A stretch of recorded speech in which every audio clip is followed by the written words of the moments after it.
தமிழக வெற்றிக் கழகம் சேலம் மாவட்ட தமிழக வெற்றிக் கழகம் சார்பாக கழக நிர்வாகிகள் சந்திப்பு கூட்டம் ஸ்ரீலாம்படி பைபாஸ்ல சிறப்பாக ஏற்பாடு பண்ணிருக்க எல்லாத்துக்குமே தெரியும். இந்த கூட்டத்திற்கு கழக நிர்வாகிகள், பொதுமக்கள், உறுப்பினர்கள், ரசிகர்கள் அடையாள அட்டை இல்லாம யாருமே வர வேண்டாம். இன்னைக்கு அடையாள அட்டை கொடுக்க போறோம். அது இல்லாம தயவு செய்து யாரும் வர வேண்டாம். இந்த பங்கன் சிறப்பாக நடைபெற வேண்டும். இது சிறப்பாக நடைபெற்றால்தான் மக்கள் சந்திப்பு கூட்டத்துக்கான அனுமதி நம்ம வாங்க வேணும். அதுக்கு ஒரு இடம் பார்த்து வச்சிருக்கேன். கண்டிப்பாக கழக தலைவரும் எங்கள் பொதுச்செயலாளரிடம் அனுமதி பெற்று அடுத்த மாசம் கண்டிப்பா மக்கள் சந்திப்பு கூட்டம் நடக்கும். அதனால பொதுமக்களும் கழக நிர்வாகிகளும் வர முடியாதவங்க யாருமே அந்த திடலுக்கு வந்து எந்த ஒரு இடையூறும் பண்ண வேணாம்னு கேட்டுக்கிறேன்.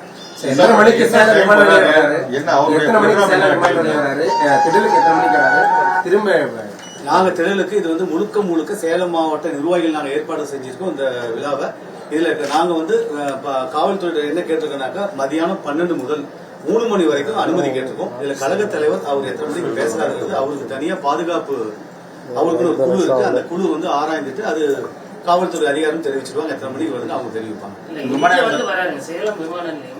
அதான் அது அந்த எனக்கு தெரிஞ்ச வரைக்கும் திருச்சின்னு சொல்லியிருக்காங்க. இது சேலமா அதுன்னு அந்த காவல்துறை அதிகாரிகள் தான் முடிவு பண்ணணும். இந்த சேலத்துல பிளைட் அனுமதி எல்லாம் வாங்கி இருக்கிறதா சொல்றாங்க. இருந்து எத்தனை மணிக்கு வராரு, இங்க திடலுக்கு எத்தனை மணிக்கு? நாங்க திடலுக்கான அனுமதி காவல்துறையிட்ட வந்து மதியம் 12 மணி முதல் 3 மணி வரை வாங்கியிருக்கோம். இது வந்து அவர் வராது இது பேசுறதுக்காக வராரு. இந்த திடல் முழுக்க எங்களுடைய பொறுப்பில் நாங்க தான் இதை அமைச்சிருக்கோம் இல்லையா.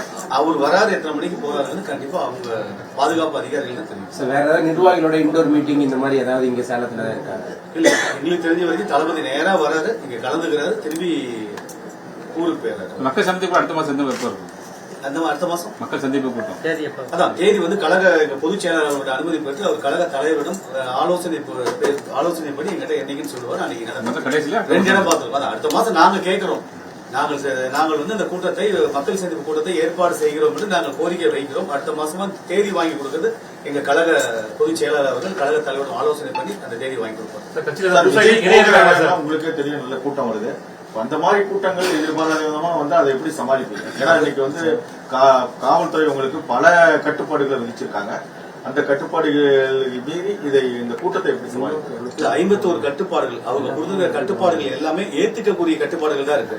இதை தவிர்க்க வேண்டும் அவங்க எந்த கட்டுப்பாடுமே கொடுக்கல. எங்களுக்கு நல்ல அறிவுரைகள் தான். இதெல்லாம் இருந்தா ஒரு கும்பலை வந்து எப்படி கட்டுப்படுத்த முடியும் அந்த மாதிரி கொடுக்கறதுக்காக கிட்டத்தட்ட பாத்தீங்கன்னா ஒரு 3 கிலோமீட்டர் தூரத்துக்கு பேரிகார்டு போடுறோம்.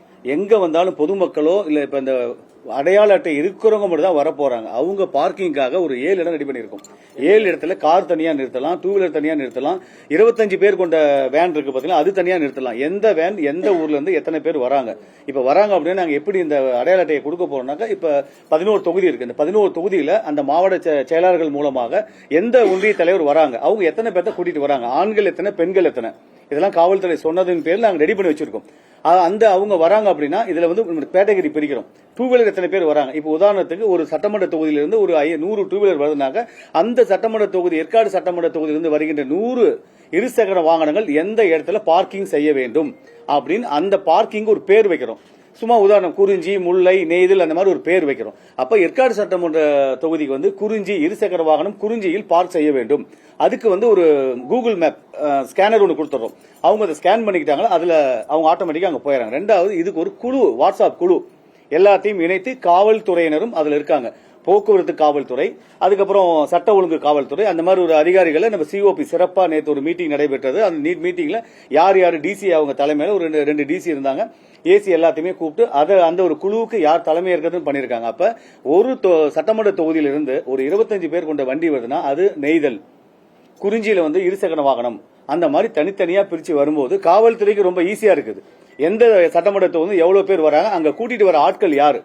சப்போஸ் இங்க கும்பல் அதிகமாகுனாக்கா அவங்கள 1 கிலோமீட்டருக்கு முதல்ல நிறுத்தக்கூடிய அவங்களோட கான்டாக்ட் நம்பர் இருக்கு. அப்ப காவல்துறை என்ன பண்ணும், அந்த 1 கிலோமீட்டர் முதல்ல இங்க டிராபிக் அதிகமா இருக்கு, அந்த வண்டியை நிறுத்தினாக்கா அவங்களும் இவங்களோட ஒத்துழைப்பு கொடுப்பாங்க. இதெல்லாம் சொல்லியிருக்கோம், இந்த மாதிரி நடக்குது. ஏன்னா 5000 பேர் தான் கலந்துக்கிறாங்க, நீங்க அதிகமா வந்துடக்கூடாது, நம்ம எந்த கெட்ட பேரும் இந்த நிகழ்ச்சிக்கு வாங்கி கொடுக்க கூடாதுங்கிறப்ப நீங்க வராதீங்க நில்லுங்கனாக்கா இந்த அரை மணி நேரம் வித்தியாசம். 10 மணிக்கு ஏற்காடு சட்டமன்ற தொகுதியில் வராங்கன்னா 10:30 மணிக்கு அவங்க வராங்க. அப்ப அவங்க வந்துட்டு இங்க உள்ள வர என்ட்ரி வந்து அந்த 12 மணிக்கு முன்னாடி அல்ல 12 மணி எனக்கு தெரிஞ்சு அரை மணி நேரம் டு 40 நிமிஷம் போதும் எங்களுக்கு உள்ள அந்த 5000 பேர்த்த நிரப்புவதற்கான நேரம் அது போதும். இன்னும் பல வகையில பாத்தீங்கன்னா ஃபயர் சர்வீஸ் 2 ஃபயர் சர்வீஸ் சொல்லியிருக்கோம். மருத்துவர்கள் கிட்டத்தட்ட 15 மருத்துவர்கள் வந்திருக்காங்க. தீவிர சிகிச்சை பிரிவு நேற்றே பேட்டி கொடுத்தாரு. ஏதாவது ஒரு நிகழ்ச்சி இறைவன் அருளால் நான் வந்து கடவுள் நம்பிக்கை அதிகமா இருக்கும் நடக்க போறது இல்ல, அப்படி நடந்தாலும் அடுத்த 10 நிமிஷம் இல்ல அதுக்கு முன்னாடி ஒரு ஒடியிலேயே அவங்களுக்கு என்ன தேவையோ அதை கொடுக்கிற அளவுக்கு மருத்துவ முகாம் ரெடி பண்ணிருக்கோம். 6 மருத்துவ முகாம், 15 டாக்டர். இன்னும் டாக்டர் அவங்களே இந்த 15 டாக்டரும் எங்க கட்சிக்காரங்க தான், வெளியே நாங்க யாருமே கூப்பிடல. இன்னும் 10 டாக்டர் தானா வரேன்னு சொல்லி அவங்களும் வந்திருக்காங்க. இது விட்டு செவிலியர்கள் வந்திருக்காங்க. அதுவும் தீவிர சிகிச்சை பிரிவில் இருந்த செவிலியர்கள் வந்திருக்காங்க. அவங்களும் எது வேணாலும் பண்ணுவாங்க. அதே மாதிரி இது ஃபயர் சர்வீஸ் இருக்கு, சாரி ஆம்புலன்ஸ் இருக்கு. ஆம்புலன்ஸ் வந்து ஐசியூவி ஆம்புலன்ஸ், அதான் சொல்லவும் தடுமாறிச்சு, சாரி. ஐசியூவி ஆம்புலன்ஸ் கிட்டத்தட்ட அது ஒரு 4 இடம். அந்த 6 இடம் இருக்குன்னா 6ல ஆர்டினரி 1, ஐசியூ 1, ஆர்டினரி 1, ஐசியூ 1, அந்த மாதிரி அது ஒரு 4 ஆம்புலன்ஸ் இருக்கு. இன்னும் ஒரு 2 ஆம்புலன்ஸ் நேற்று கூப்பிட்டு எக்ஸ்ட்ரா பண்ணினாங்க. அந்த 6 முகாமுக்கும் அதை கொடுத்துருக்கோம். குடிநீர் வசதி ஒவ்வொரு அதை பாக்ஸ் பண்ணிருக்கோம் பாத்தீங்களா, ஒவ்வொரு பாக்ஸுக்கும் சின்டெக்ஸ் டேங்க் வச்சு குடிநீர் வசதி செஞ்சிருக்கோம். அதே மாதிரி எல்லாம் மருத்துவ வசதி, குடிநீர் வசதி, கழிப்பிட வசதி, மக்களுக்கு என்னென்ன தேவை, குடிநீர் தண்ணீர் பாட்டில் கொடுக்கிறோம். ஒவ்வொருத்தரும் தண்ணீர் பாட்டில் இது இல்லாம உள்ள நுழையும் போது எங்கள் கழக பொதுச்செயலாளர்கள் அவர் வரவேற்கும் விதமாக தண்ணீர் பாட்டில் அந்த மாதிரி ஒரு சின்ன ஒரு பை ஒன்று கொடுக்குறாரு அவங்களுக்கு. இன்னும் வெயில் தாக்கத்தை குறைப்பதற்காக அவங்களுக்கு தொப்பி கொடுக்கிறோம். என்னென்ன வகையில் என்னென்ன பாதுகாப்பு செய்ய முடியுமோ அவ்வளவு பாதுகாப்பும் செய்திருக்கிறோம். 700 பேர் தளபதி விஜய் பாதுகாப்பு படை, இவங்க மட்டும் 700 பேர். இது இல்லாம தொண்டர் படை இருக்கு. இந்த பாதுகாப்பு படை மட்டும் 700 பேர். அவங்கள 40 பேரா அங்க ஒரு இன்ஸ்பெக்டர் தலைமையில் கொடுத்துருக்காங்க. ஒரு வெளியே வந்து அவுட்டர் 2 கேட் இருக்குன்னா 2 கேட்டுக்கு 2 இன்ஸ்பெக்டர், இவங்களுக்கு 40 பேர், அவங்களுக்கு 40 பேர். எங்க தளபதி விஜய் பாதுகாப்பு படை தன்னார்வ தொண்டர்களும் அவங்களோட காவல்துறையோட இணைந்து செய்வாங்க. அந்த மாதிரி 40 பேரா பிடிச்சு அவங்க கையில கொடுக்கிறோம். அதுவும் நேற்றுக்கு போய் காவல்துறையோட நான் நடந்து கிட்டத்தட்ட 5-6 கிலோமீட்டர் மலை என்னால ஏற முடிய வரைக்கும் ஏறி போய் பார்த்துட்டு வந்துட்டேன். அந்த இடத்துல இந்த லெப்ட் சைடு வந்து 200 குடும்பங்கள் இருக்காங்க. அவங்க கிட்டையும் சொல்லிட்டு வந்திருக்கேன், இந்த மாதிரிமா மக்கள் சந்திப்பு கூடன்னு சொல்லிட்டு வந்திருக்கேன். அவங்க டோட்டல் ரோடையே பிளாக் பண்ணுவதற்கு அவங்க ஒத்துழைப்போடு காவல்துறை பிளாக் பண்றாங்க. அங்க காலையில் இருந்துச்சு வேலைக்கு போறவங்கள உள்ள விட போறோம். மற்றபடி எங்க நிர்வாகிகளோட மக்களோ பொதுமக்களோ ரசிகர்களோ யாரும் உள்ள அளவு கிடையாது. அதே மாதிரி மலைக்கு 2 பக்கமும் அதை பண்றாங்க. அங்க எந்தெந்த குடும்பம் வசிக்குது, இந்தாண்ட 200 குடும்பம் வசிக்குது, இந்தாண்ட 400 குடும்பம் வசிக்குது. ஊத்துமலை மேல வர முடியுங்கிறது காவல்துறை அதிகாரிகள் டிசியே அவரே நேரடியா வந்து பாத்துருக்காரு. நேரடியா டிசிஏ உங்களுக்கு டிசி வந்து இங்க விசிட் பண்ண தான் நீங்க வந்து வீடியோ எடுத்தீங்களே ஒழிய அதுக்கு முதல்ல டிசிஏ அவர்கள் நேரடியாக அந்த வழித்தடங்களை நடந்து போய் பார்த்து ஆராய்ந்து எங்கெங்கெல்லாம் காவல்துறையை போடணுமோ அங்கெல்லாம் ரெடி பண்ணி வச்சிருக்காரு. காவல்துறை ஒத்துழைப்பு பொறுத்தவரை உங்களுக்கு சிறப்பா இருக்கு, நல்ல அறிவுரை. மனதார நான் இந்த நிமிஷம் வரைக்கும் எனக்கு நான் சொல்றது முதல்ல புரிஞ்சுக்கோங்க, சேலம் மாவட்ட தமிழக வெற்றி கழக நிர்வாகிகள் சார்பாக நடைபெறுகின்ற இந்த மக்கள் நிர்வாகிகள் சந்திப்பு கூட்டத்திற்கு காவல்துறை சிறப்பான ஒத்துழைப்பு எங்களுக்கு கொடுத்திருக்காங்க. இப்ப வரைக்கும் எங்களுக்கு கொடுத்துட்டு இருக்காங்க. நானும் அவங்க என்ன சொன்னாலும் நாங்களும் அதற்கு எங்க நிர்வாகிகளும் நாங்களும் செவி கொடுத்து கேட்டு அதுக்கான பணிகளை செய்து கொண்டு கொண்டிருக்கிறோம். 5000 பேர் உள்ள நுழையறதுக்கு எத்தனை என்ட்ரி கொடுத்துருக்கீங்க? 2 என்ட்ரி கொடுத்துருக்கோம். எல்லாருமே கிட்டத்தட்ட ஒரு 1/2 கிலோமீட்டர் முதல்ல பார்க்கிங், டோட்டல் பார்க்கிங்.